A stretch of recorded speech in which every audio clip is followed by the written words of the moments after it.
तो हम बात करते हैं यार introduction and basic concept of Indian economy की।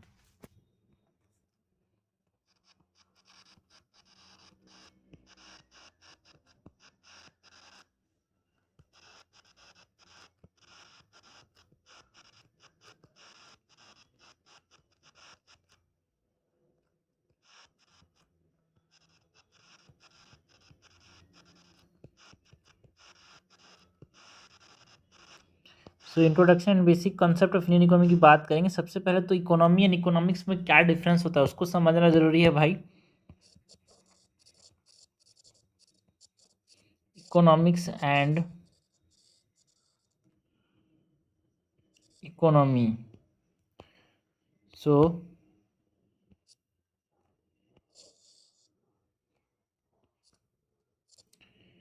Economics is what economics is a social science जो कि किसके ऊपर फोकस करता है, on production, distribution, consumption of goods and services. Economics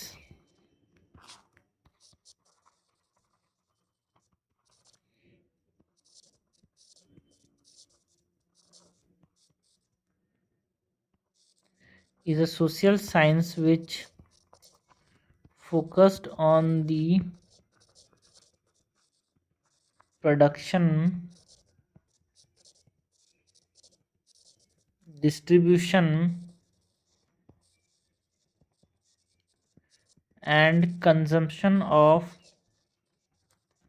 goods and services। So ये हो गया हमारे पास इकोनॉमिक्स।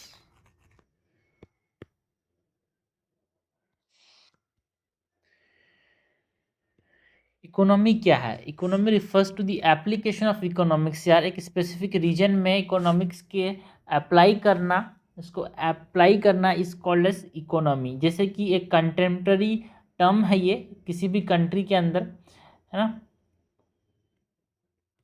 एंड जैसे कि इंडियन इकोनॉमी बोल रहे हैं तो इकोनॉमिक्स को इंडियन इकोनॉमी में अप्लाई करना इज इकोनॉमी। यार दी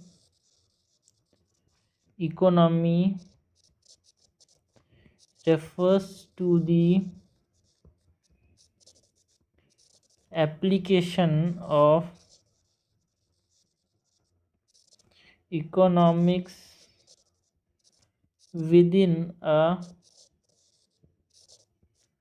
specific region such as a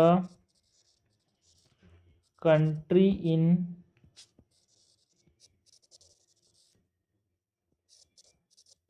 contemporary terms,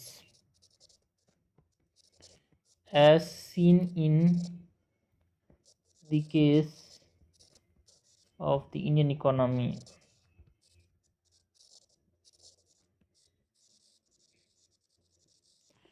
सो ये क्या हो गया हमारे पास, इकोनॉमिक्स हो गया यार, ठीक है, मतलब इकोनॉमी हो गया।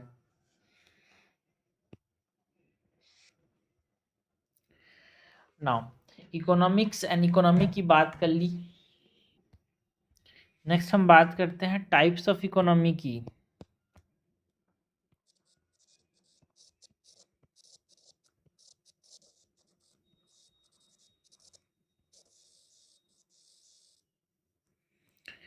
टाइप्स ऑफ इकोनॉमी के अंदर हमारे पास यहाँ पे 3 टाइप्स ऑफ इकोनॉमी होते हैं यार। एक होता है मार्केट इकोनॉमी, एक होता है कमांड इकोनॉमी एंड एक होता है mixed economy.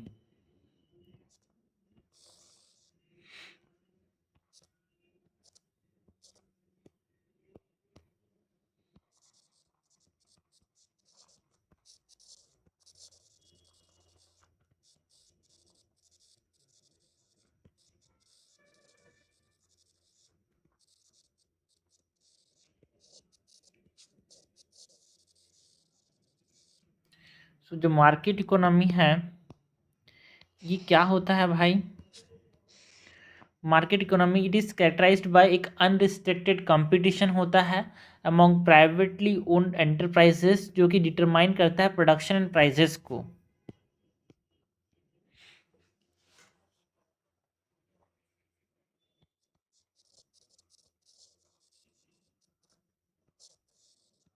Characterised by unrestricted competition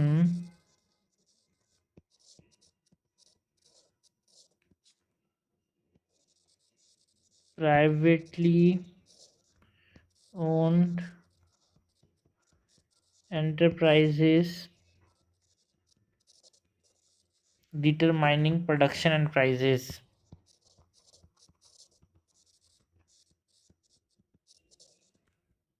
ये हो गया मार्केट इकोनॉमी। इसमें क्या होता है भाई, अनरेस्ट्रिक्टेड कंपटीशन देखने को मिलता है।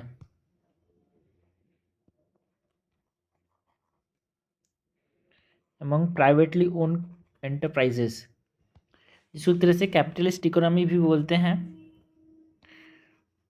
एंड कमांड इकोनॉमी क्या होता है यार, इसमें कमांड का मतलब ये है कि सिग्निफिकेंट गवर्नमेंट का इंटरवेंशन देखने को मिलता है इन एलोकेटिंग गुड्स एंड रिसोर्सेज, तो वो अपने प्राइस को सेट करता है, तो इसको तरह से सोशलिस्ट इकोनॉमी भी बोलते हैं। Involves significant government intervention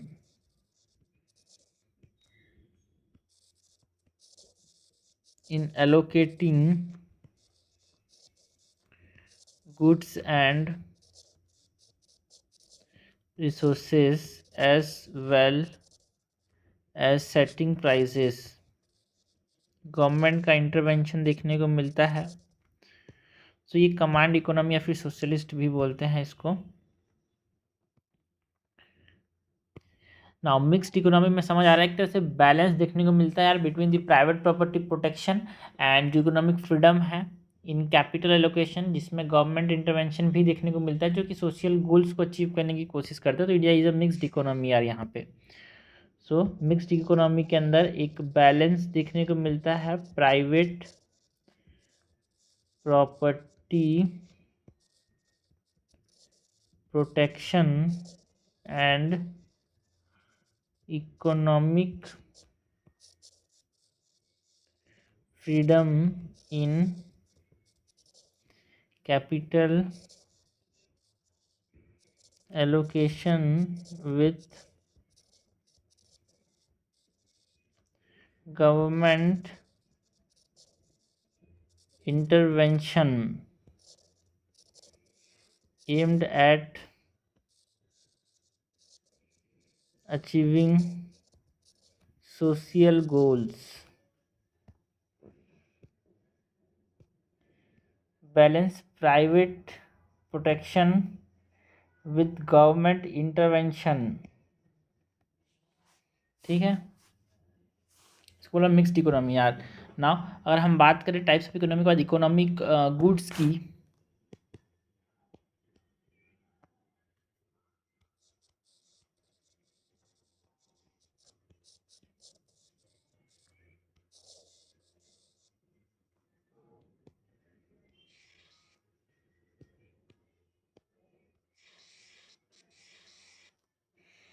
economic goods की बात करें तो जो गुड्स एंड सर्विसेज है ये क्या होते हैं, they are items that fulfill the requirement and preferences. यार किसी भी कंज्यूमर के जो रिक्वायरमेंट एंड प्रेफरेंसेस को जो फुलफिल करें उसको यहाँ पे हम गुड्स एंड सर्विसेज बोलते हैं। इनको नाम दिया गया goods and services, both are known as the economic goods.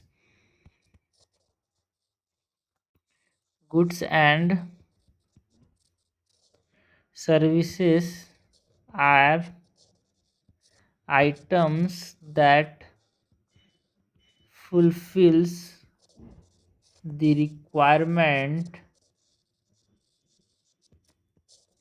and preferences of consumers। तो इसमें हम बात करते हैं दो चीज़ों की, एक तो गुड्स एंड एक सर्विसेज। तो सबसे पहले तो यहाँ पे हम बात करें गुड्स की,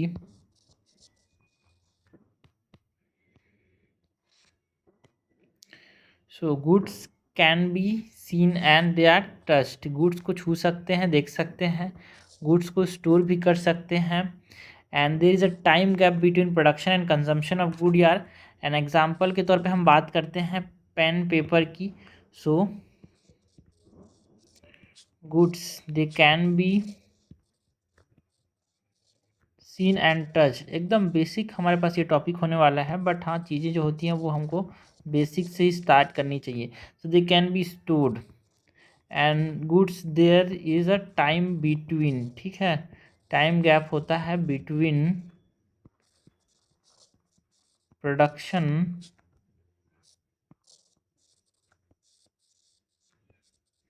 एंड कंजम्पशन। एग्जाम्पल की बात करें, गुड्स के एग्जाम्पल्स की बात करें तो पेन, पेपर एक्सेट्रा, ये सब गुड्स हो गए यार। सर्विसेज की बात करें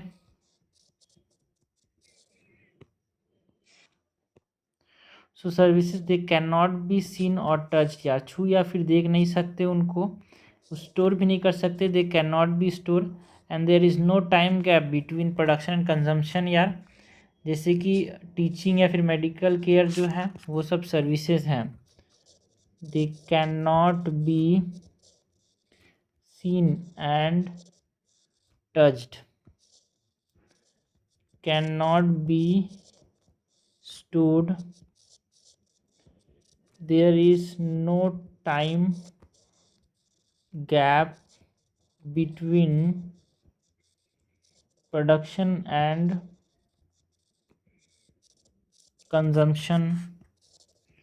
एग्जाम्पल में टीचिंग, मेडिकल केयर एक्सेट्रा। तो हमने बात की अबाउट व्हाट, ये हमने बात की अबाउट इकोनॉमिक गुड्स की।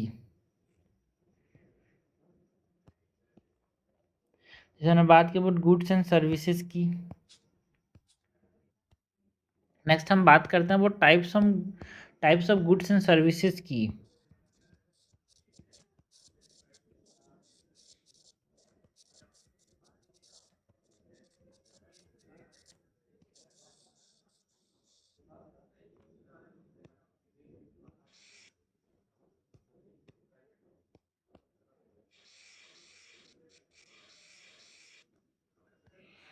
Types and goods and services के अंदर हम बात करते हैं about the excludable and non excludable items की।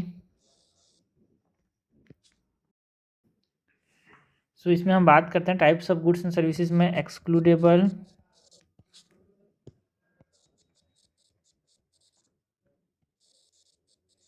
एंड नॉन एक्सक्लूडेबल्स की।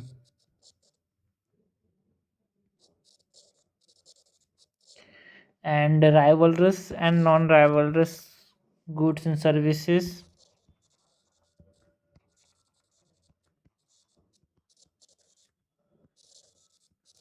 तो जो एक्सक्लूडेबल्स होते हैं दे आर प्राइवेट गुड्स यार, like TV and other consumer goods जो होते हैं वो सब प्राइवेट गुड्स कहलाते हैं, मतलब this are excludable and rivalrous यार।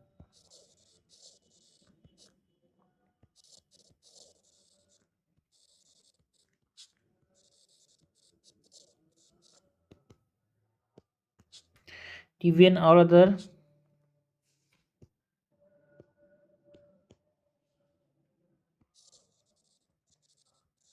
Consumer goods. नॉन एक्सक्लूडेबल की बात करें दिस आर कॉमन गुड्स यार, like fresh water, coal.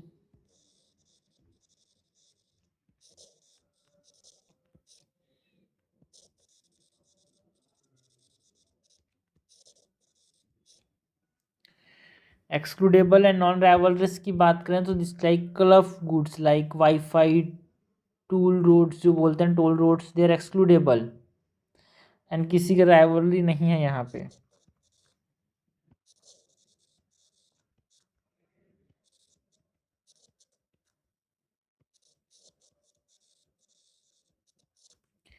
And non एक्सक्लूडेबल्स के अंदर हम बात करते हैं about non excludable and non rivalries good में पब्लिक गुड की बात करते हैं, लाइक नेशनल डिफेंस यार, कोई इसको एक्सक्लूड नहीं कर सकता और किसी की राइवलरी नहीं है, किसी के साथ कंपटीशन नहीं है।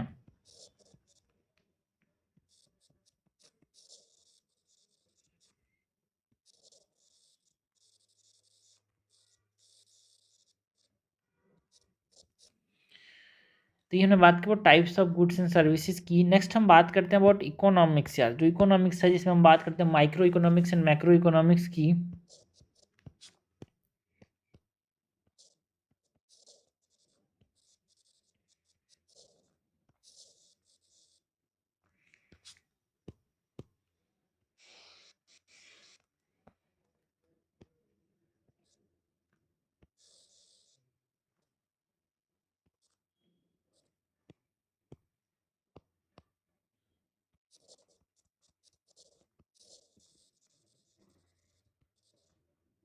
Micro economics and macro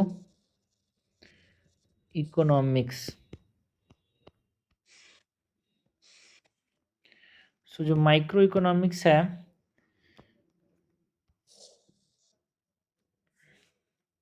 it analyse what, जो माइक्रो इकोनॉमिक्स है एक इंडिविजुअल लेवल पे, स्पेसिफिक मार्केट लेवल पे कंडक्ट किया जाता है ना। ये एक तरह से कंज्यूमर का जो बिहेवियर है, इंडिविजुअल लेबर मार्केट है, उन सब चीज़ को ये एक्सप्लोर करता है। एंड एक तरह से ये एज्यूम करता है कि जो मैक्रो वेरिएबल्स हैं वो कांस्टेंट है यार। जैसे कि यहाँ पे हम बात करते हैं अबाउट सप्लाई एंड डिमांड किसी भी स्पेसिफिक कमोडिटी का। एंड माइक्रो इकोनॉमिक्स को इसको प्राइस थ्योरी भी बोलते हैं, जो मार्केट का डिमांड एंड सप्लाई पे चलता है, ठीक है। It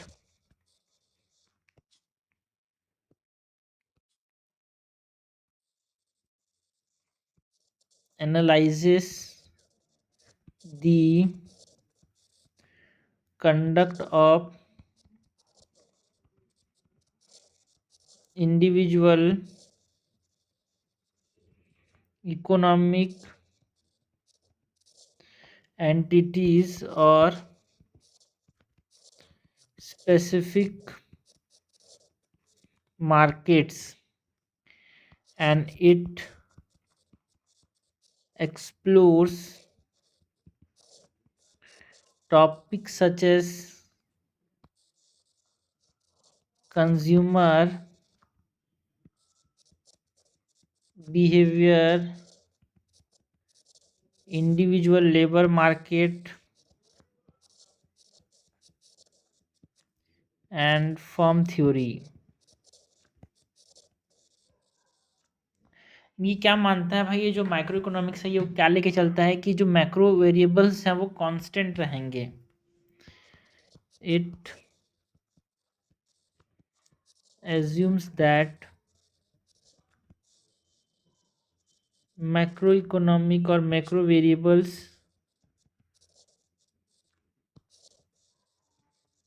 remain constant. So it analyzes the conduct of the individual economic entities, and it assumes that जो macro variables हैं वो constant रहें। जो प्राइमरी इंस्ट्रूमेंट है यहाँ पे सप्लाई एंड डिमांड है यार, किसी भी स्पेसिफिक कमोडिटी का।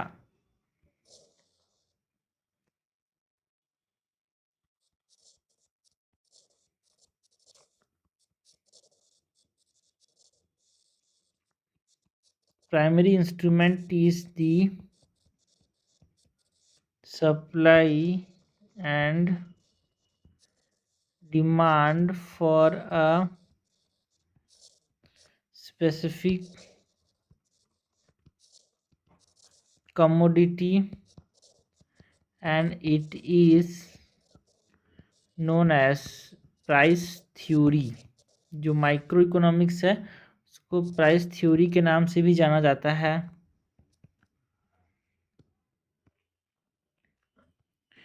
तो यहाँ पे बात किया about the micro economics. Next micro economics पर हम बात करते हैं अबाउट दी मैक्रो इकोनॉमिक्स की।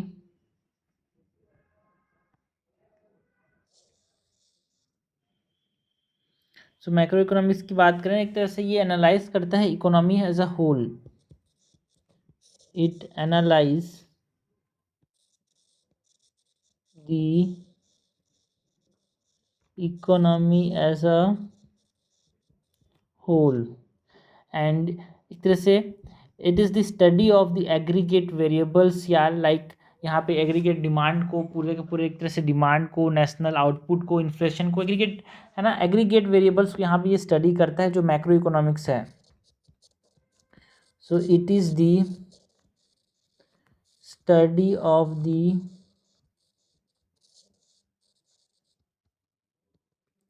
Aggregate variables like aggregate demand, national output and inflation। तो डिमांड एंड सप्लाई जो है वो एक तरह से इंडिविजुअल कमोडिटी का वो माइक्रो इकोनॉमिक्स के अंदर आता है, बट जब आपसे वो विषय नेशनल आउटपुट की बात करें, इन्फ्लेशन की बात करें, तो वो माइक्रो इकोनॉमिक कॉन्सेप्ट है। ज़्यादातर यहाँ पे हम स्टडी करेंगे इकोनॉमिक्स के अंदर यूबीएससी के रेफरेंस है मैक्रो इकोनॉमिक्स वाली चीज़ों की। सो इट एज्यूम्स दैट जो माइक्रो वेरिएबल्स हैं वो कांस्टेंट रहें। माइक्रो इकोनॉमिक्स ये एज्यूम करता है कि मैक्रो वेरिएबल्स कांस्टेंट रहें, मैक्रो इकोनॉमिक्स ये एज्यूम करता है कि माइक्रो वेरिएबल्स रिमेन कांस्टेंट यार।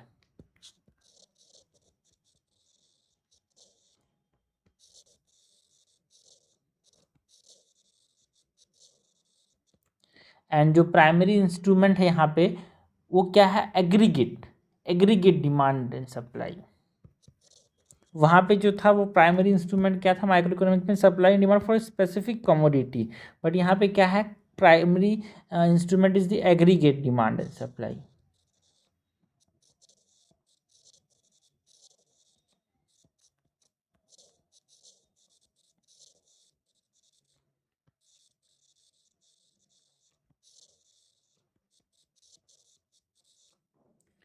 And it also known as the income and employment theory. जैसे कि हम किसको बोल रहे हैं, प्राइस थ्योरी किसको बोलते हैं, माइक्रो इकोनॉमिक्स को हम प्राइस थ्योरी बोलते हैं, मैक्रो इकोनॉमिक्स का हम इनकम एंड एम्प्लॉयमेंट थ्योरी बोलते हैं। It is also known as income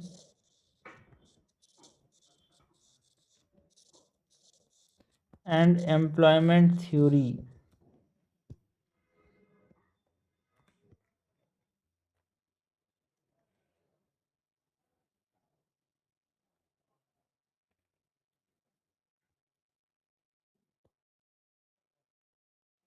so economy as a whole कौन देखता है भाई, जो मैक्रो इकोनॉमिक्स है, it seen economy as a whole. ये हमने बात की बट इकोनॉमिक्स के अंदर micro economics and macro economics की।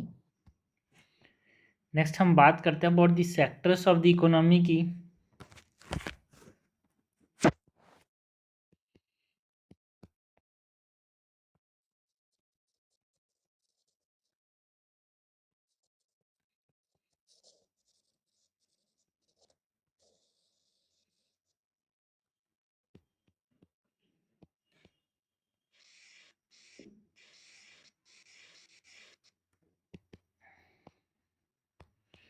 सेक्टर्स ऑफ द इकोनॉमी की बात करें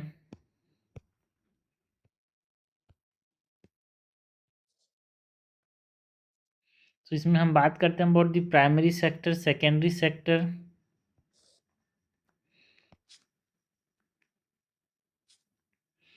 क्वाटरनरी सेक्टर की। तो सबसे पहले हम बात करते हैं अबाउट द प्राइमरी सेक्टर की यार।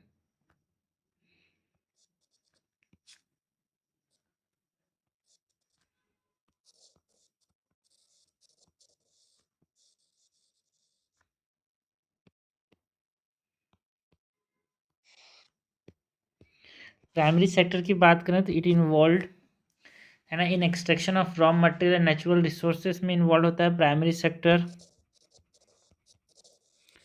Involve in extraction of raw material and natural resources. And primary sector के एग्जांपल्स की बात करें तो यहाँ पे हम बात करते हैं about agriculture, fishing, forestry, animal husbandry etcetera. ये सब किस में आते हैं, प्राइमरी सेक्टर में। एग्रीकल्चर, फिशिंग, फॉरेस्ट्री,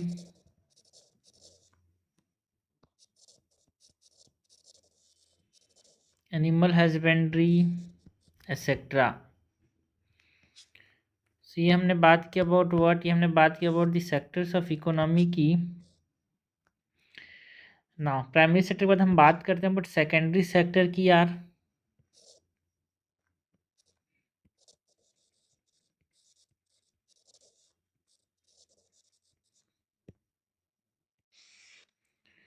सो सेकेंडरी सेक्टर के अंदर हम बात करते हैं, it include manufacturing and construction activities, electricity, gas, water supply and other utility services.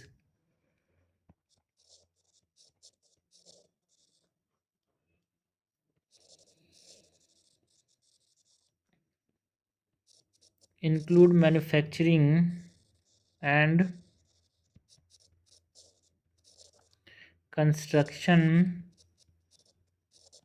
activities, electricity, gas, water supply, and other utility services.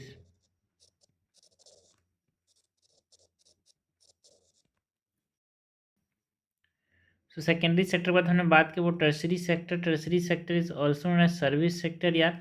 इसमें IT services, transportation, tourism, storage, communication, banking, ये सब चीज़ें आती हैं। उसके बाद क्वार्टरली सेक्टर के अंदर जो intellectuals and knowledge based activities हैं like consultancy, research and development, वो आता है। एंड क्विनरी सर्विसेज जो होते हैं इसमें high level decision making government और इंडस्ट्रीज़ के अंदर आता है। लाइक यहाँ पे civil services is an example of quinary sector जहाँ पे हाई लेवल डिसीजन मेकिंग होती है। So this are the sectors of the economy are primary, secondary, tertiary, quarterly and quinary sectors. Next हम बात करते हैं प्रोडक्शन पॉसिबिलिटी फ्रंटियर की, PPF.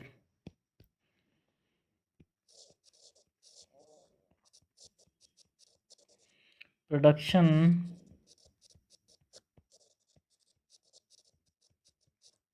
Possibility frontier की बात करते हैं, पीपीएफ, प्रोडक्शन पॉसिबिलिटी फ्रंटियर।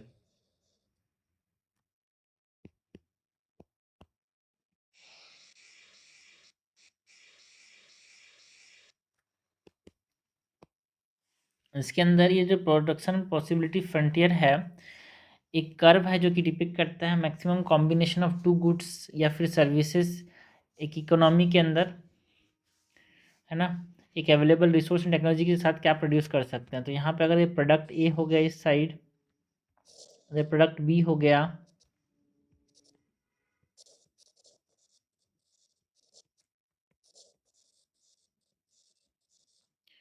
तो यहाँ पे ये इस प्रकार का कर्व होता है भाई हमारे पास, है ना।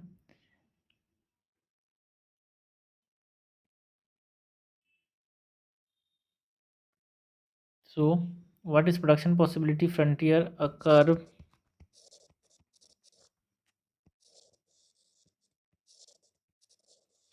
depicting the maximum combination of two goods or services and economy can produce with available resources and technology। यहाँ पे की कॉन्सेप्ट्स की अगर हम बात करें, ये देखो ये जो ये कर्व है ये क्या है, ये पीपीएफ को बता रहा है।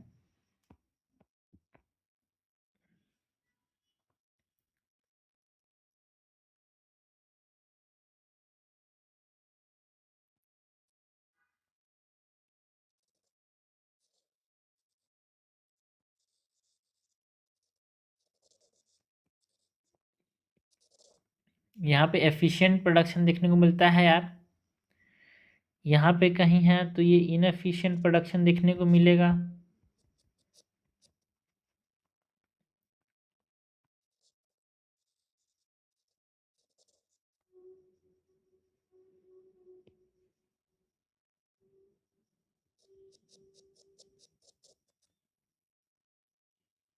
एंड यहाँ पे कहीं पे ये जो है इम्पॉसिबल है भाई।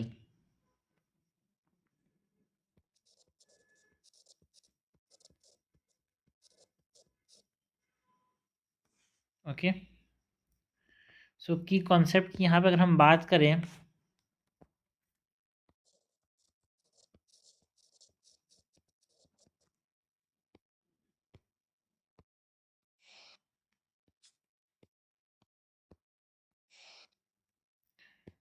सो की कॉन्सेप्ट के अंदर यहाँ पे एक स्कैरसिटी है, एक अपॉर्चुनिस्टिक कॉस्ट होता है, एक एफिशिएंसी होता है, एक इकोनॉमिक ग्रोथ होता है एंड एक ट्रेड ऑफ्स। सो स्केर्सिटी की बात करें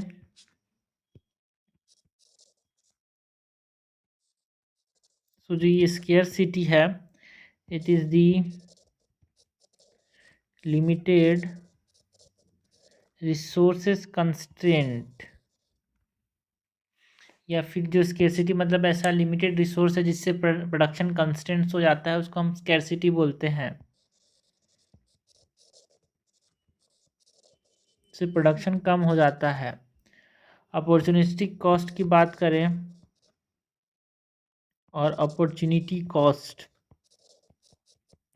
सो that is sacrificing one good to produce more of another, मतलब बेस्ट जो ऑप्शन हम फॉरगोन करते हैं एक को प्रोड्यूस करने के लिए दूसरा को जो हम लोग नकारते हैं, उसको हम क्या बोलते हैं? Opportunity cost. ठीक है, मतलब आपने क्रेटा खरीदने गया, आपने सियारा ले लिया, तो आपने क्रेटा को जो नकारा, it is the opportunistic cost या फिर अपॉर्चुनिटी कॉस्ट यार।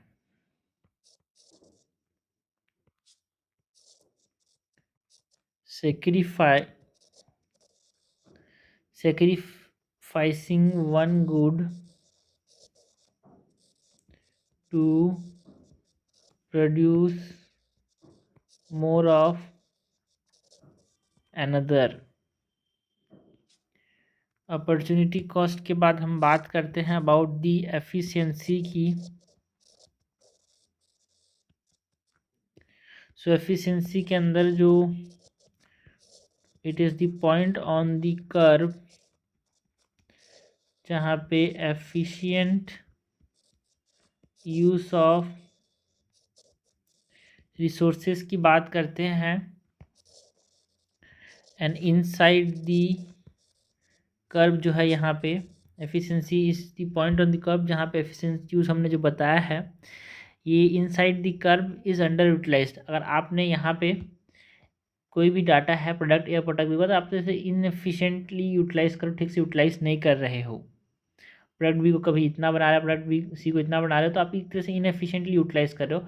ठीक है, ए को इतना बनाया, बी को इतना बनाया, तो आपने एफिशिएंटली यूटिलाइज किया रिसोर्सेज का। बी है ना, ए को इतना बनाया, बी को इतना बनाया, तो भी आपने एफिशिएंटली यूटिलाइज किया। So inside the curve is under utilise resource.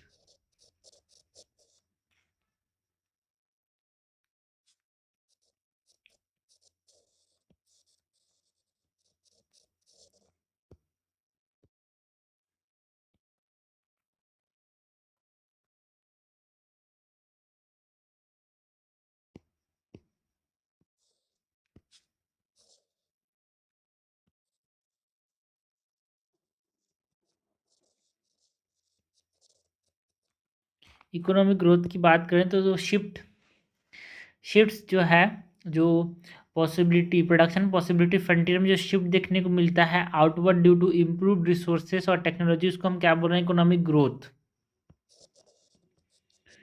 Shifts दी, है ना, इकोनॉमिक ग्रोथ जो है वो क्या करता है? पीपीएफ को आउटवर्ड बाहर की तरफ एक तरह से इस तरफ शिफ्ट करता है, जिससे यहाँ पे दोनों का एफिशिएंसी बढ़ेगा, दोनों का यहाँ पे प्रोडक्शन बढ़ सकता है। सो ये क्या देखने को मिलता है? Economic growth shift the PPF outward due to improve resources और technology.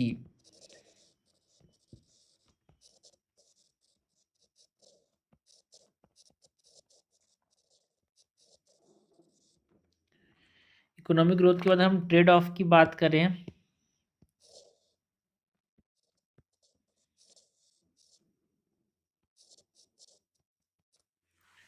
So decision making on allocation of resources between the goods is called as trade off।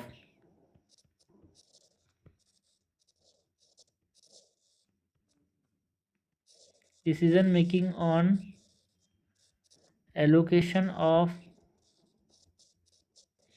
resources between goods, इसको हम ट्रेड ऑफ बोल रहे हैं। सो this are दी, ये हमने बात की about the production possibility index की। शेप ऑफ पीपीएफ की बात करें अगर,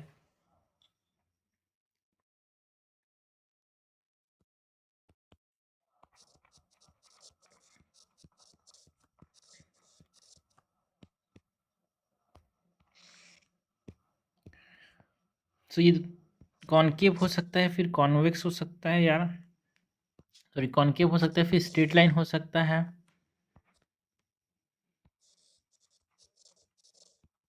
कॉनकेव या फिर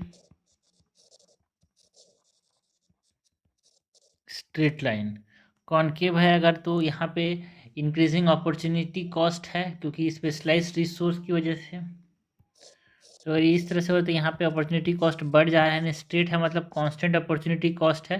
रियलिटी में ये रेयर होता है यार।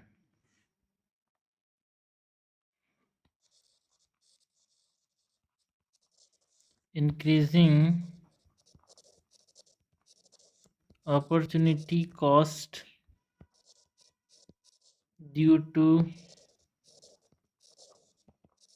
Specialised resources.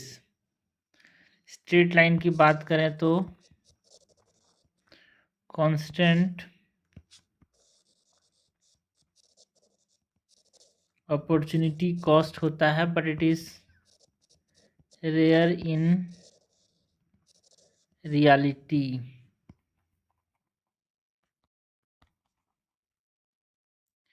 तो ये हमने शेप ऑफ पीपीएफ की बात की। अगर हम बात करें यहाँ पे फैक्टर कजिंग पीपीएफ शिफ्ट की,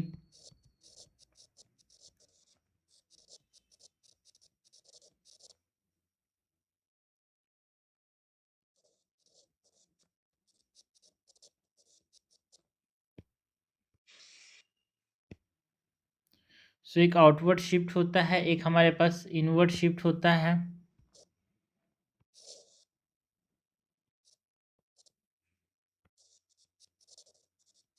एक आउटवर्ड शिफ्ट होता है, एक इनवर्ड शिफ्ट होता है। तो आउटवर्ड शिफ्ट के अंदर यहाँ पे ये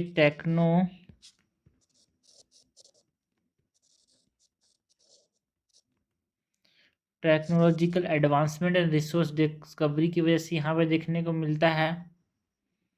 बाहर की तरफ ये यहाँ पे था, फिर यहाँ चला गया, तो यहाँ पे यूटिलिटी की तरह से बढ़ जाएगी, प्रोडक्शन बढ़ जाएगा। So is due technological advancement और रिसोर्स डिस्कवरी। तो क्या होगा, आउटवर्ड शिफ्ट। इनवर्ड शिफ्ट क्यों होगा भाई? प्रोडक्शन कम होने लगेगा ड्यू टू एक तरह से रिसोर्स डिप्लीशन या फिर नेचुरल डिजास्टर्स की वजह से देखने को मिलता है ये।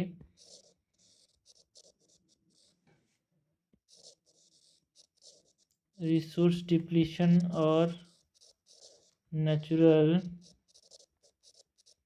डिजास्टर्स। तो हमने बात कर ली about the production possibility frontier की। नेक्स्ट हम बात करते हैं अबाउट इंडिफरेंस कर्व की।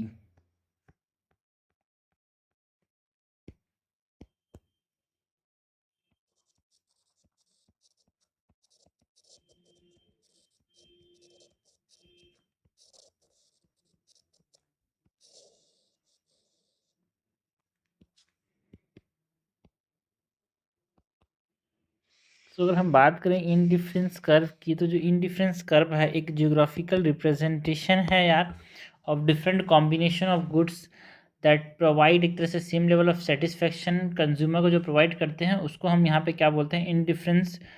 ये इट इज द कॉम्बिनेशन यार, ठीक है। सो यहाँ पे क्या होता है, ये हमारे पास कमोडिटी ए हो गया, है ना। कमोडिटी इधर हमारे पास हो गया, commodity X and commodity Y बोल सकते हैं। ये जो इंडिफरेंस कर्व है it is a graphical representation,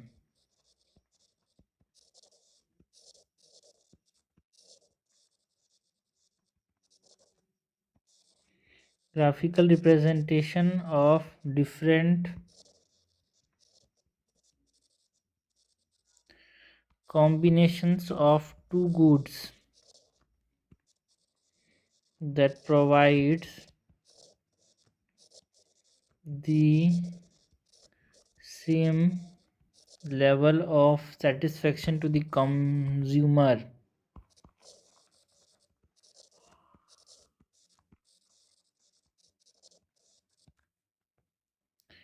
and ये जो इंडिफरेंस कर्व है इसमें ये सपोज सीधा एक्स एक्सिस में कमोडिटी एक्स हो गया एंड इधर commodity Y.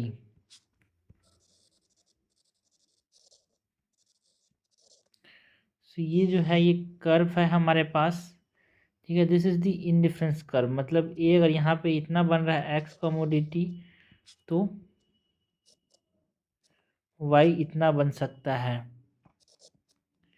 So it is the indifference curve जिसमें मैक्सिमम सेटिस्फेक्शन मिलेगा कंज्यूमर को। ओके एंड इसके अंदर की फीचर्स की हम बात करें इंडिफरेंस कर्व की,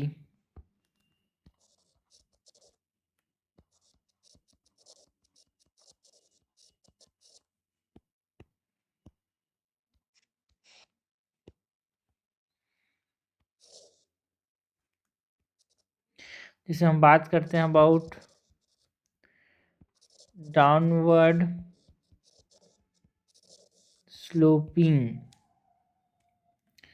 जो डाउनवर्ड स्लोपिंग है ये क्या इंडिकेट करता है, it indicate that to maintain the same utility if जो क्वांटिटी है of one good increase then the quantity of other must decrease. ठीक है, अगर हमको सेम यूटिलिटी मेंटेन रखना है तो अगर एक क्वांटिटी को बढ़ा रहे हैं तो दूसरे को कम करना ही पड़ेगा। ये डाउन स्लोपिंग कर्व का मतलब बताता है ये।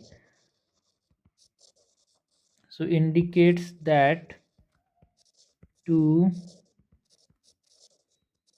maintain the same utility if the quantity of one good increase the quantity of the other must decrease। दूसरा की फीचर क्या है, जो कॉन्वेक्स है ना, ओरिजिन से कॉन्वेक्स जो है ये क्या को रिप्रेजेंट कर रहा है भाई। देखो इस पर जो ओरिजिन की तरफ ये कॉन्वेक्स है, यहाँ पे ये ओरिजिन हो गया तो इसकी कॉन्वेक्स जो है ये क्या को रिप्रेजेंट कर रहा है, it represent the law of diminishing marginal rate of substitution, जिसको हम MRS बोलते हैं। मार्जिनल रेट ऑफ सब्सटीट्यूशन जो है वो कम हो रहा है।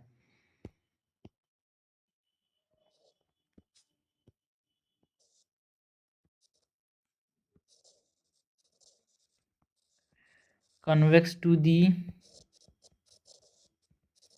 origin, it represent the law of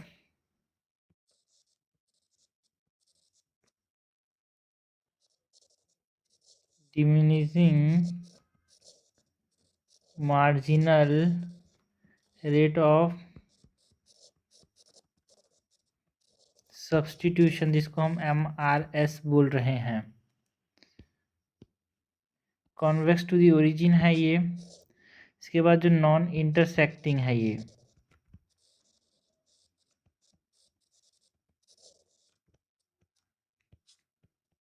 ठीक है। ये जो कर्व है ये नॉन इंटरसेक्टिंग है, इसका मतलब क्या है कि जो टू इनडिफरेंस कर्व है दे कैन नॉट इंटरसेक्ट। क्यों? बिकॉज ये वायलेट करेंगे प्रिंसिपल ऑफ कंसिस्टेंट प्रीफरेंस को। Two indifference curves cannot intersect as it would violate the principle of consistent preferences। उसके बाद जो हाई कर्व है इज इक्वल टू, जितना ज़्यादा कर्व हाई रहेगा उसका मतलब हायर यूटिलिटी। सो कर्व जो कि जितना दूर होगा ओरिजिन से वो क्या बता रहा है, उतना ज़्यादा सेटिस्फेक्शन होगा उसको बता रहा है। So higher curve equals to higher utility मतलब यहाँ पे अगर एक कर्व ए ऐसा है, एक कर्व बी ऐसा है, तो जितना दूर होगा बी जो है वो यूटिलिटी ज़्यादा रखता है ए से, मतलब बी में सेटिस्फेक्शन ज़्यादा मिलेगा ए से।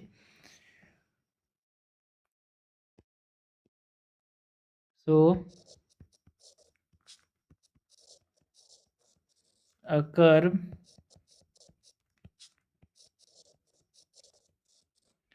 further from the origin represent a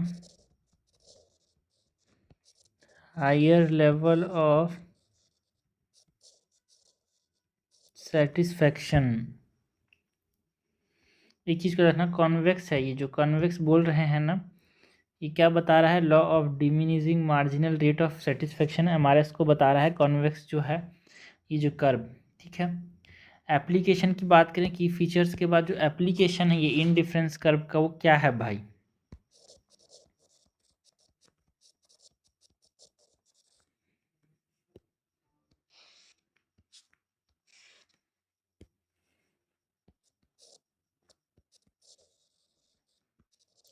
एक तो कंज्यूमर चॉइसेस के ऊपर डिपेंड करता है एंड एक डिमांड एनालिसिस को बताता है। ठीक है, तो कंज्यूमर चॉइस का यहाँ पे एप्लीकेशन है कि it explain the consumer equilibrium कब देखने को मिलता है, when combined with budget line. ये जो इंडिफरेंस कर्व है ये क्या को एक्सप्लेन करता है, explain consumer equilibrium when combined with the budget line. And demand analysis मतलब it help in understanding consumer preference and उनका जो डिमांड पैटर्न है उसको समझने में हेल्प करता है भाई ये जो इंडिफरेंस कर्व है। Help in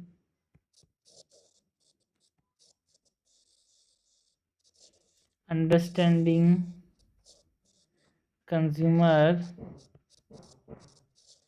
preference and demand patterns. तो ये हमने बात की about the key features of the indifference curve, हमने बात की about the application of the indifference curve की। नेक्स्ट हम बात करते हैं यार about the Kuznets curve.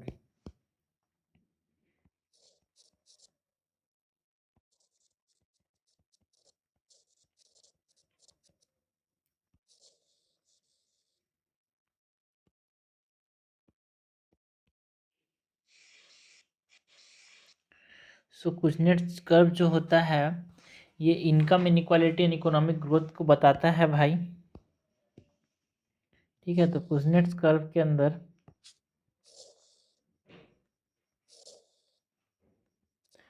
X axis में क्या होगा, economic growth, GDP per capita,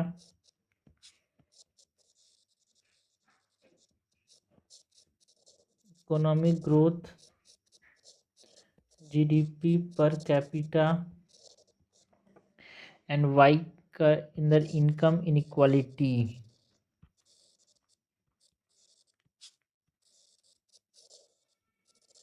ना, जिसको हम गिनी कोफिशिएंट भी बोलते हैं। सो कुजनेट्स कर्व कुछ इस प्रकार का होता है। ठीक है, इस पॉइंट पे क्या होता है, it is the turning point यार। ठीक है, यहाँ पे डेवलपिंग इकोनॉमीज जो हैं, यहाँ पे राइजिंग इनइक्वालिटीज़ है in developing economies and decreasing inequalities in developed economies.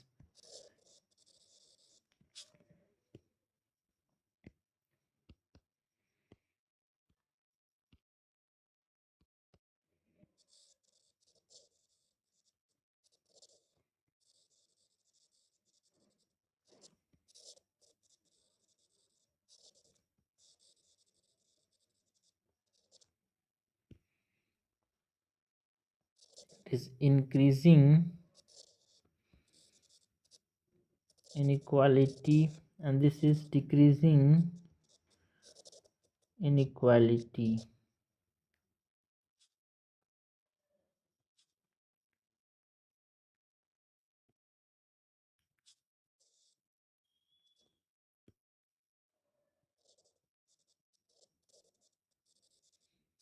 And ये जो है ये टर्निंग पॉइंट है भाई।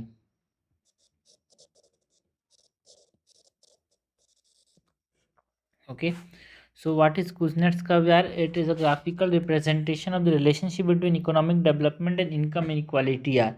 ठीक है, इकोनॉमिक डेवलपमेंट जो है, इनकम इनक्वालिटी जब बढ़ता जाता है तो जैसे यहाँ पे इकोनॉमिक ग्रोथ भी होता है, उसके बाद एक टर्निंग पॉइंट आता है, उसके बाद यहाँ पे कम होते जाता है यार। तो इकोनॉमिक ग्रोथ के साथ इनकम इनक्वालिटी बढ़ता रहता है, एक पॉइंट में टर्निंग पॉइंट आता है, उसके बाद यहाँ पे इकोनॉमिक ग्रोथ के साथ डिक्रीज होता है। तो डेवलपिंग कंट्री अब इंडिया है, तो यहाँ पे इकोनॉमिक ग्रोथ तो हो रहा है, तो इनकम इनक्वालिटी भी बढ़ रहा है, बट एक पॉइंट आएगा उसके बाद से यहाँ पे डेवलप जब इकोनॉमी बन जाएगा इंडिया, तो उसके बाद डिक्रीज होना चालू हो जाएगा इनक्वालिटी यार। So what is Kuznets curve? और Kuznets curve is a graphical representation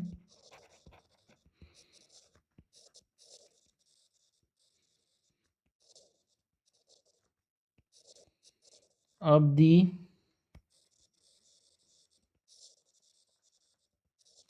relationship between economic development and income equality. It suggests that as an economy, जैसे जैसे इकोनॉमी बढ़ता है इनक्वालिटी भी बढ़ता है पहले, बट बाद में डिक्रीज होता है। It suggest that as the economy develops,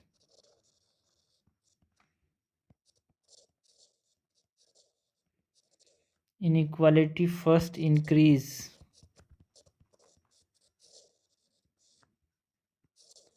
and then decrease, जिसकी वजह से क्या बनाता है? It forms an inverted U shape,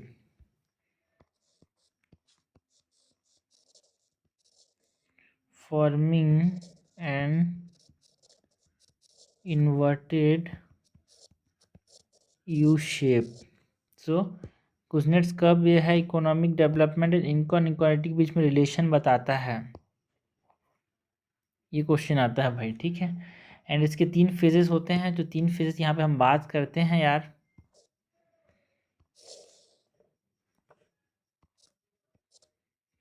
so phase 1 की बात करें,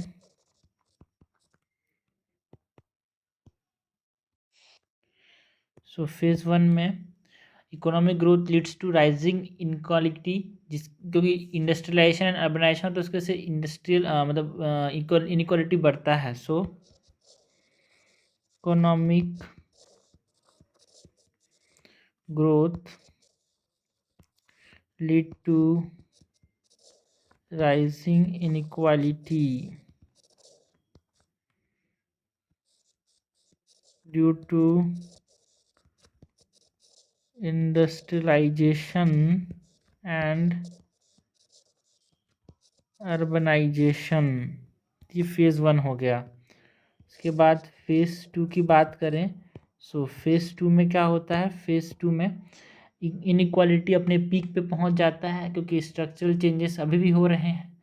सो उसके बाद से यहाँ पे इनइक्वालिटी डिक्रीज होना चालू हो जाता है। So it is turning point वाला सिचुएशन। सो इनइक्वालिटी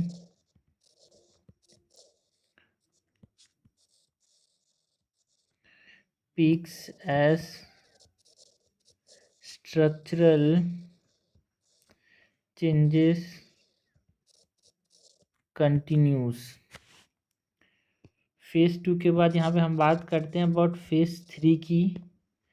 तो जो फेज़ 3 है, यहाँ पे रिडिस्ट्रीब्यूशन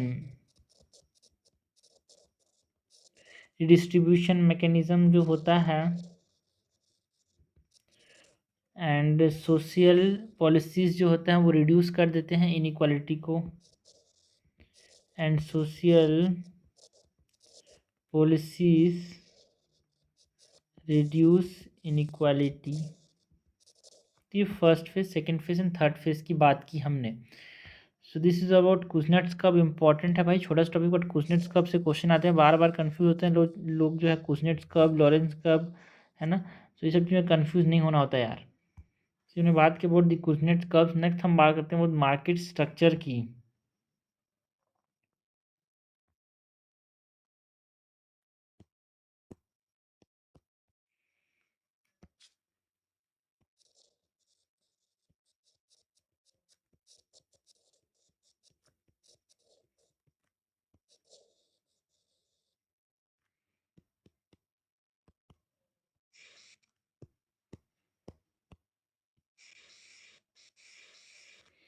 सो मार्केट स्ट्रक्चर की बात करें तो मार्केट स्ट्रक्चर के अंदर एक मार्केट एक ऐसा स्पेस होता है जहाँ पे जो बायर हैं एंड सेलर एक दूसरे के साथ इंटरेक्ट करते हैं एंड बाइंग एंड सेलिंग करते हैं कमोडिटीज़ यार, ठीक है। मार्केट स्ट्रक्चर के बेसिक चीज़ें क्या है? Market structure is what it is a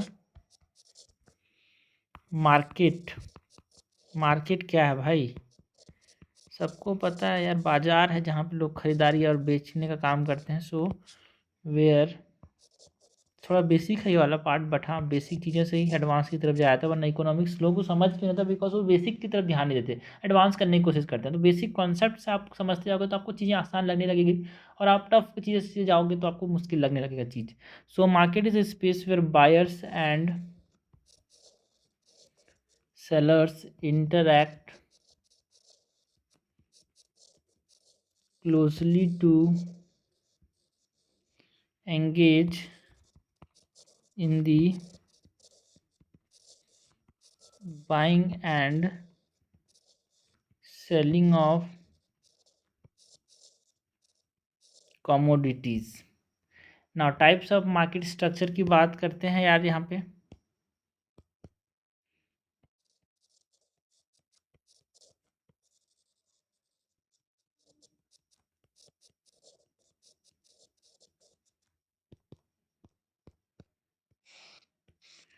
type of market structure के अंदर सबसे पहले तो एक perfect competition monopoly,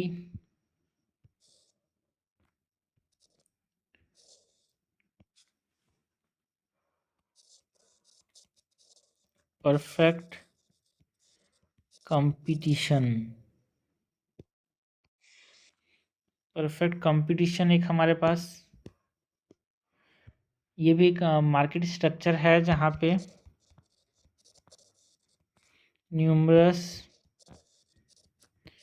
buyers and sellers जो होते हैं दे ऑफर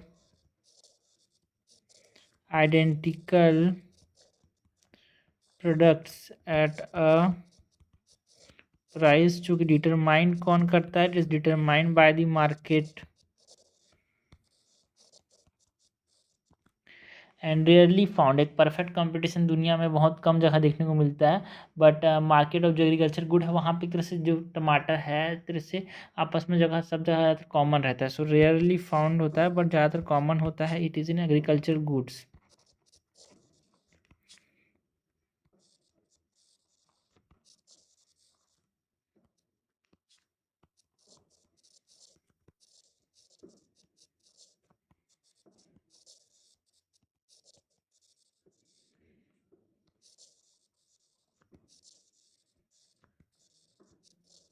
क्लोजेस्ट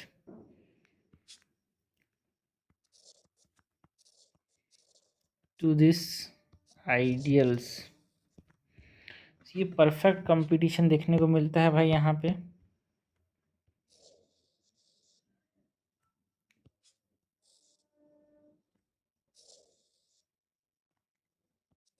उसके बाद मोनोपोली की बात करें सो भी एक मार्केट स्ट्रक्चर है भाई मोनोपोली। लोगों को नाम तो बहुत सुना होगा मोनोपोली मतलब। मोनोपोली मतलब क्या होता है? यहाँ पे एक मार्केट सिचुएशन जहाँ पे एक मात्र सेलर है यार जो कि अपने प्रोडक्ट को एक तरह से बेचता है, तो कोई प्राइस रेगुलेट वही करता है। तो एक तरह से इंडियन रेलवेज की बात करें तो वो एक एग्जाम्पल है मोनोपोली का, कोई और कोई ट्रेन नहीं बेचता यहाँ पे। So market situation that is characterized by a sole seller offering a product with no close substitutes, जिसके अंदर यहाँ पे एग्जांपल्स में हम बात करते हैं अबाउट इंडियन रेलवेज।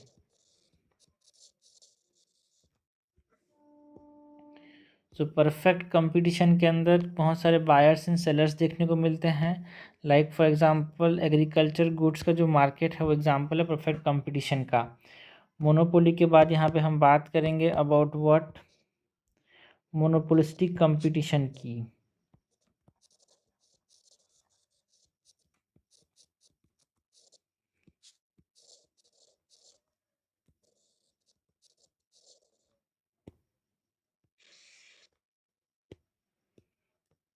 जिसमें एक मार्केट स्ट्रक्चर है जहाँ पे एक लार्ज नंबर ऑफ सेलर होते हैं जो कि प्रोडक्ट को ऑफर करते हैं but that are similar but not identical यार। जैसे कि एप्पल, सैमसंग, ये सब फ़ोन के मामले में, कोको कोला, पेप्सी, तो एक तरह से मोनोपोलिस्टिक कंपटीशन है बट सब अलग अलग हैं, सबका अपना अपना एक पहचान है। सो a market structure that is characterized by a large number of sellers offering products that are similar but not identical. Like for example Apple phone बचाता है सैमसंग। सैमसंग को अपने परफॉर्मेंस के लिए, अपने डिस्प्ले, अपने कैमरा के लिए जाना जाता है और एप्पल अपने सिक्योरिटी के लिए जाना जाता है यार। So each firm has some degree of control over the price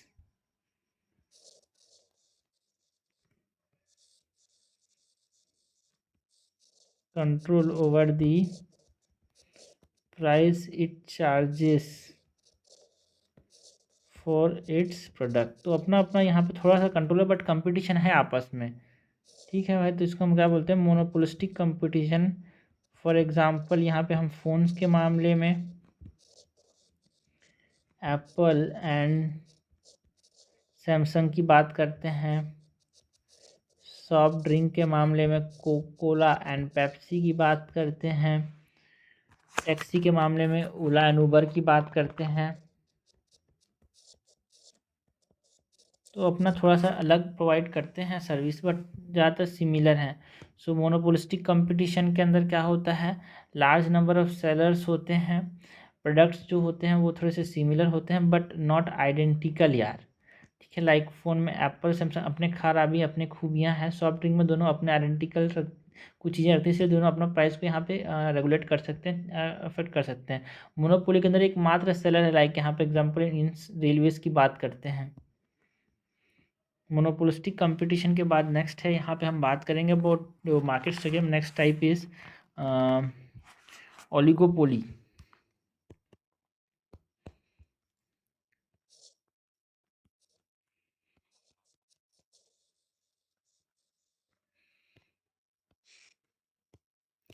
oligopoly की बात करें तो competition among the few is called oligopoly. Like cement, automobile market India के अंदर ज़्यादा लोग सेलर नहीं हैं, कुछ सेलर ही हैं बट इनके बीच में आपस में कंपटीशन है यार। लाइक टाटा महिंद्रा की बात करें so competition among the few and market where few firms are selling identical or differentiated products। Example के तौर पे सीमेंट्स, ऑटोमोबाइल्स मार्केट जो है ये हमको देखने को मिलता है। यहाँ पे कुछ बार से लाइक ऑटोमोबाइल्स में मैंने बताया महिंद्रा, टाटा। सीमेंट से हम बात करते हैं अल्ट्राटेक सीमेंट, अंबुजा सीमेंट। तो ज़्यादा यहाँ पे मार्केट में लोग नहीं हैं बट हाँ इनके बीच में आपस में कंपटीशन है। So competition among the few is called as oligopoly. और एक ही मात्रा है तो monopoly, like cement and automobile market in India. So next हम बात करते हैं अबाउट मोनोसोमी की। ठीक है, मोनोसोमी में एकमात्र बायर है तो उसे हम क्या बोलते हैं यार? मोनोसोमी। और एकमात्र सेलर तो क्या बोलते हैं? मोनोपोली। सो मोनोसोमी की बात करें तो मोनोसोमी के अंदर there is only one buyer और अ डोमिनेंट बायर है, एकमात्र, है ना। फॉर अ पर्टिकुलर प्रोडक्ट और सर्विसेज, एंड बहुत सारे सेलर्स हैं तो उसको क्या बोलेंगे, मोनोसोमी।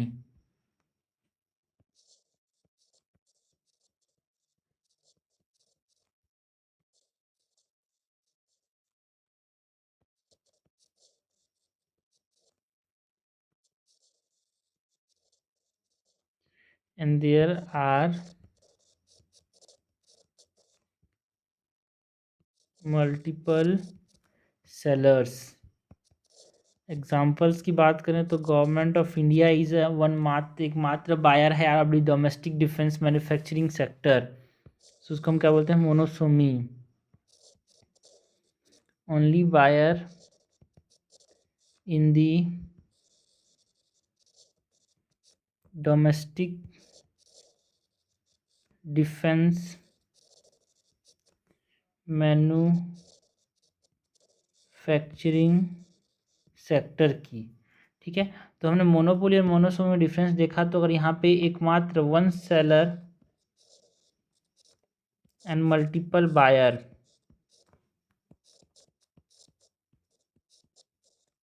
इसको हम क्या बोलेंगे, मोनोपोली। एंड बहुत सारे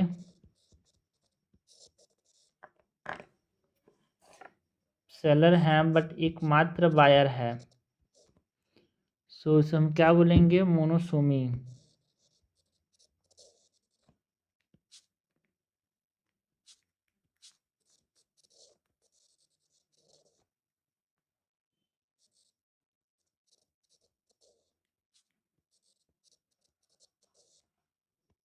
तो मोनोसोमी में क्या होगा, मोनोसोमी के अंदर only one buyer, there is only one buyer. And like for example जो एकमात्र डोमेस्टिक डिफेंस मैन्युफैक्चरिंग लेने वाला क्या है, government of India, so it is monopsony का एग्जांपल यार। एक होता है डुओपोली, एक क्या होता है, duopoly.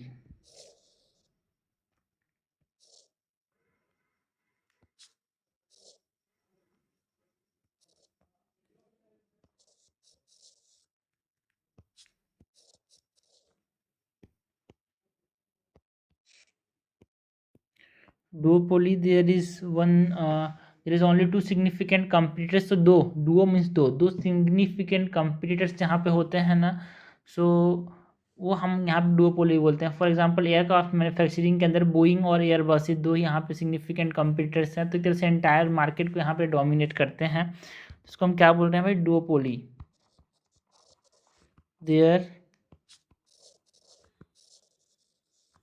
Are only two significant competitors or firms that dominate the entire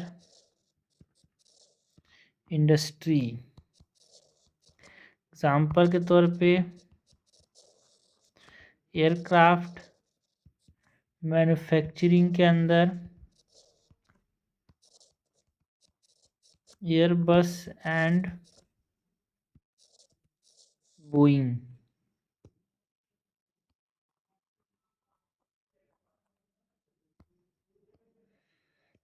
only two significant competitors. ये हमने बात की अबाउट व्हाट, ये हमने बात की about the type of market structure की। टाइप ऑफ मार्केट स्ट्रक्चर में हमने बात की किस किस चीज़ों की, हमने बात की अबाउट दी परफेक्ट कंपटीशन किसको बोलते हैं, मोनोपोली किसको बोलते हैं, मोनोपोलिस्टिक कंपटीशन किसको बोलते हैं, ओलिगोपोली किसको बोलते हैं, मोनोसोमी, डुओपोली, ये सब चीज़ों की हमने बात की मार्केट स्ट्रक्चर के अंदर। Next type of market structure के बाद हम बात करते हैं वो टाइप्स ऑफ गुड्स की। इस टाइप्स ऑफ गुड्स से बहुत ज़्यादा क्वेश्चन आते हैं यार, सबसे इंपॉर्टेंट टॉपिक यहाँ पे यही है, टाइप्स ऑफ गुड्स। एंड जो हमने जो कब की बात की, कुछ नेट्स कब, वो इम्पोर्टेंट है यहाँ पे। टाइप ऑफ गुड्स की बात करें सो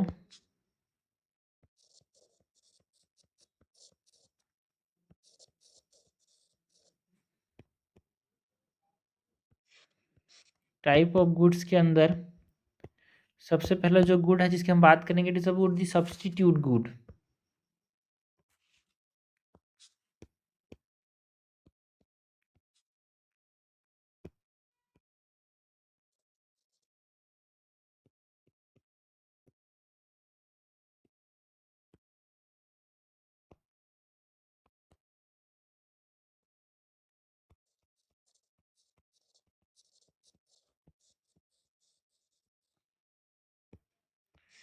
सब्स्टिट्यूट गुड की बात करें तो if the price of the substitute good increase then the demand for the given commodity also increase. इसको हम क्या बोल रहे हैं, सब्स्टिट्यूट गुड्स बोल रहे हैं। If the price of the substitute goods increase then the demand for the commodity also increase. Like अगर चाय का दाम बढ़ रहा है तो अपने आप कॉफ़ी का दाम भी बढ़ जाएगा यार। इसको हम बोलते हैं सब्स्टिट्यूट गुड। लोग चाय नहीं पीते, वो कॉफ़ी पीते हैं, तो अगर कॉफ़ी का दाम बढ़ेगा तो चाय वाला भी सोचेगा कॉफ़ी, लोग चाय पीने आ जाएंगे तो मैं अपना भी दाम बढ़ाता हूँ, तो उसको बोलते हैं सब्स्टिट्यूट गुड्स। ठीक है। So if the price of the substitute good increase then the demand for the commodity also increase. मतलब अगर एक टी वाला पीने वाला, एक कॉफ़ी पीने वाला इंसान है, अगर कॉफ़ी का दाम बढ़ गया तो लोग कॉफ़ी कम पियेंगे, चाय पे आ जाएंगे, तो चाय का डिमांड क्या हो जाएगा, बढ़ जाएगा। इसको हम क्या बोलते हैं, सब्स्टिट्यूट गुड्स। ठीक है। एग्जाम्पल के तौर पे T and coffee. So price अगर इनका इंक्रीज हो रहा है सब्स्टिट्यूट गुड का, so demand will also increase. Example is T and coffee, D substitute goods. Substitute good के बाद नेक्स्ट यहाँ पे हम टाइप ऑफ गुड्स के अंदर यहाँ पे बात करते हैं about complementary goods.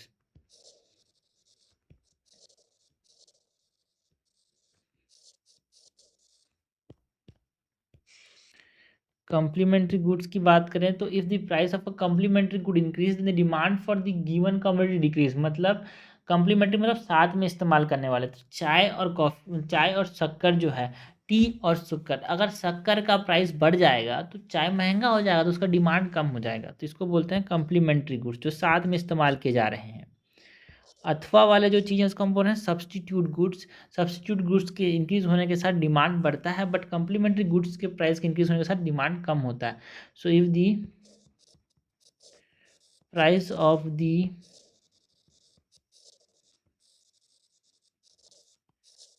complementary goods increase then the demand of the given commodity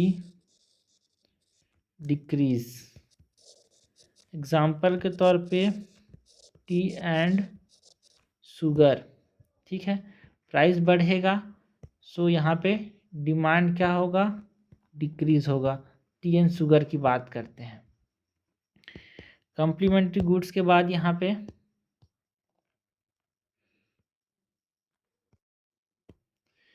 हम बात करते हैं अबाउट नॉर्मल गुड्स। जो नॉर्मल गुड्स होते हैं, ये नॉर्मल गुड्स में ऐसा होता है कि भाई डिमांड एक गुड का बढ़ रहा है, सो इनकम बढ़ रहा होगा। So demand of this good increase with the increase in the income. Simple सी बात है, ऑर्डिनरी टीवीज का डिमांड बढ़ता था भाई इनकम के साथ। सो ये नॉर्मल गुड्स हैं। Demand for this goods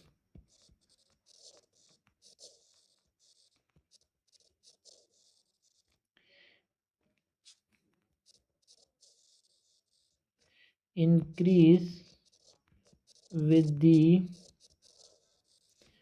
increase in income।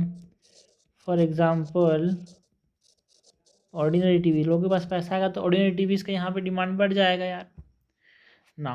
ये तो नॉर्मल चीज़ें हैं ना। इंपॉर्टेंट जो क्वेश्चन आते हैं वो आते हैं तीन तरह के, गिफिन गुड्स, वेबलिन गुड्स से एंड इन्फीरियर गुड्स। तो ये जो गिफिन गुड्स हैं या फिर वेबलिन गुड्स की बात करते हैं, सबसे पहले तो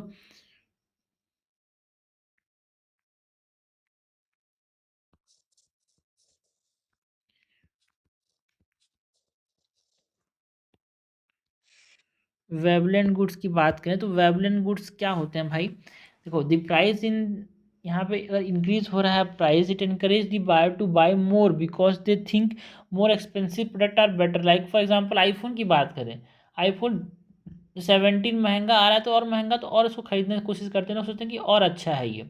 like example art and artefact की बात करें, ब्रांडेड क्लॉथ्स और महंगा हो तो लोग सोचते हैं और अच्छा है तो और खरीदने की कोशिश करते हैं। तो ये एक तरह से लग्जरी वाली चीज़ें होती हैं। वेवलेंट गुड्स आर द गुड्स जिसमें क्या होता है, increase in their price encourages people to buy more because they think more expensive products are better. Like for examples art and artefact, यार जितना महंगा पेंटिंग उतना बढ़िया सोचते हैं, तो ये वेवलेंट गुड का एग्जाम्पल हो गया। आर्ट एंड आर्टिफैक्ट्स एंड जो ब्रांडेड कपड़े होते हैं वो भी जितना महंगा ब्रांडेड उतना अच्छा सोचते हैं, तो ये वेवलेंट गुड्स हो गए। सो वेवलेंट गुड्स में क्या होता है, increase in their price buy more, उनको ज़्यादा खरीदने में मजबूर करता है, इंकरेज करता है, like art artifacts and branded clothes. वेवलेंट गुड्स के बाद यहाँ पे हम बात करते हैं about the Giffen goods. Giffen goods के पहले तो यहाँ पे हम बात करते हैं अबाउट इन्फीरियर गुड्स की। तो इन्फीरियर गुड्स कैसे गुड्स होते हैं भाई? इन्फीरियर गुड्स ऐसे गुड्स होते हैं जिसमें अगर डिमांड कम हो रहा है तो मतलब इंक्रीज, अगर इनकम हो रहा है तो डिमांड कम होता है। लाइक फॉर एग्जांपल अगर इंसान अमीर हो रहा है तो कंज्यूम करेगा क्या केरोसिन? नहीं भाई। सो केरोसिन का कंज्यूमशन कम हो जाता है, तो एक तरह से ये इन्फीरियर गुड कहलाता है ये।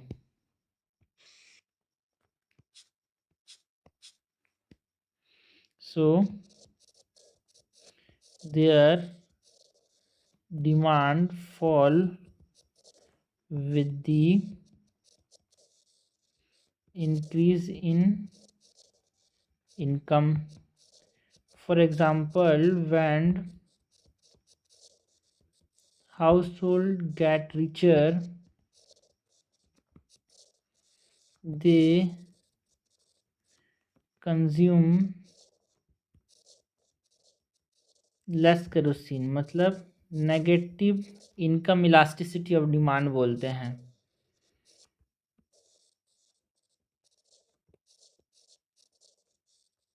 पैसा बढ़ने के साथ डिमांड कम होना, इसको बोलते हैं नेगेटिव इनकम इलास्टिसिटी। नेक्स्ट जो गुड है इसकी हम बात करेंगे, it is about the Giffen goods.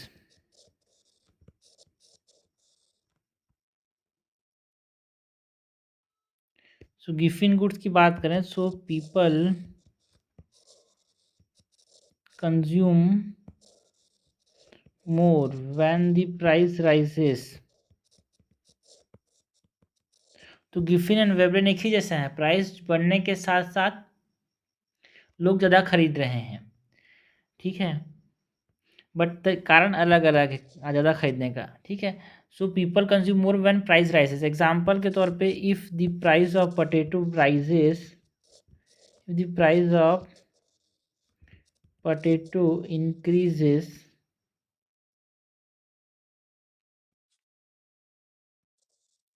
People में not able to buy other alternatives, तो वो उसी को ज़्यादा खरीदते हैं, है ना, आलू को ज़्यादा खरीदते हैं। पीपल में not able to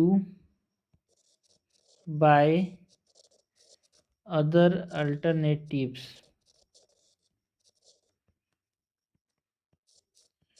so they are compelled to buy more potatoes। तो ये हमने बात की अबाउट पोटैटोज़ की एग्जांपल की, ठीक है।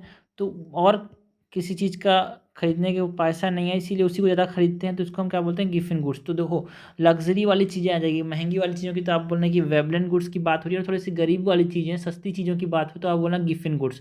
प्राइस दोनों में बढ़ेगा, प्राइस बढ़ने के साथ कंजम्पशन बढ़ेगा, ठीक है, तो दोनों में बढ़ना है, वेबलेन में भी गिफिन में, बट गरीब वाली चीज़ों की बात होगी गिफिन में, जी से गरीब एंड दी से, है ना, गिफिन। तो गरीब वाली चीज़ों की बात होगी गिफिन के अंदर, एंड हमारे पास अमीर वाली चीज़ों लग्जरी की बात होगी वेबलेन में। ट्रिक याद रखने का तरीका क्या है, गरीब वाली चीज़ें जो होती हैं ना वो गिफिन में होगी।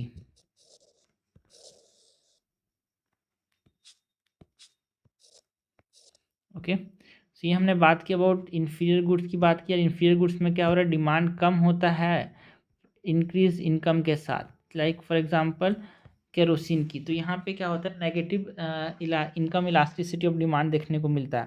तो हमने बात किया अबाउट टाइप्स ऑफ गुड्स की, टाइप्स ऑफ गुड्स में हमने बात किया अबाउट दी सब्सटीट्यूट गुड्स,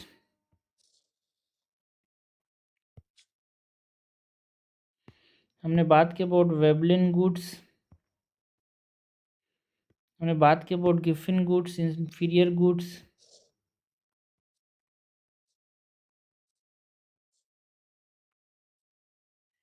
ये हमने बात की about the types of goods, substitute goods, complementary goods, normal goods, inferior goods, Giffen goods and Veblen goods की बात की यार। एग्जांपल्स इंपॉर्टेंट है, आपसे पूछा जाता है केस स्टडी देके कि क्या गुड्स के बारे में बात की जा रहा है।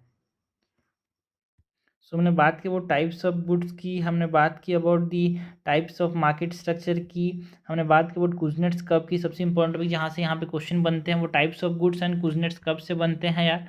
उससे पहले हमने बात की अबाउट दी इंडिफरेंस कर्व की, उससे पहले हमने बात की about the production possibility frontier की, सेक्टर्स ऑफ इकोनॉमी की बात की, जिसमें हमने बात की about secondary sector, primary sector, quaternary, tertiary sector, quinary sector.